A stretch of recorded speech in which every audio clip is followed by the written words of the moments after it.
Steam Next Fest has done its job. It introduced me to a game I've only seen once and am now completely obsessed with. You may have also seen this moment in Bramble, the Mountain King, which depicts a monster emerging from the depths of a pond in pursuit of a very small. With all the slow builds, music, atmosphere, and ambient story context, this moment puts this indie right up there with my most anticipated games of 2023, among others. Bramble, the Mountain King, developed by Dimfrost Studio and set for release on April 27th, is said to feature a series of Norwegian folktales, most of which, if you're not in the know, are pretty scary. I'm talking about really scary stuff, the kind of stories we shouldn't read to kids anymore. The original Grimm fairy tales were brutal. Hansel and Gretel was about a witch who wanted to eat children, but had to fatten them first. Finally, the children threw the witch into the oven and roasted her alive. If Bramble, King of the Mountain were just Grimm's fairytale video game format, I'd be sold already. It looks beautiful and the music doubles as such, really driving the story forward as we get to know Nakin, a lovable monster who is absolutely terrible at playing the violin.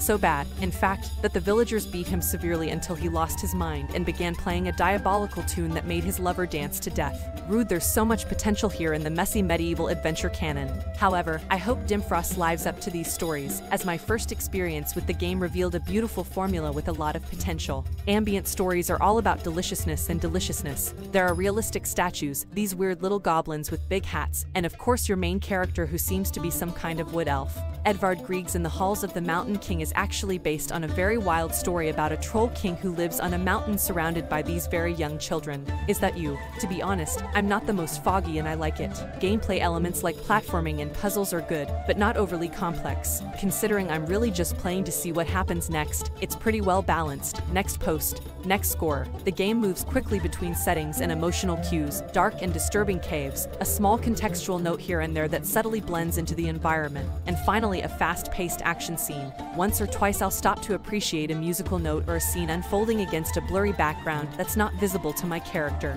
The story was originally set up as the characters searching for their missing sister, an eerie-looking girl who appears from a misty vision in front of you. It's a pretty classic story, but it's nice to know we have some kind of narrative direction that doesn't just keep us wandering through various sick adventures. In practice, the game feels like a graphically enhanced Limbo, as the world is dark and mysterious while your playable character is completely silent.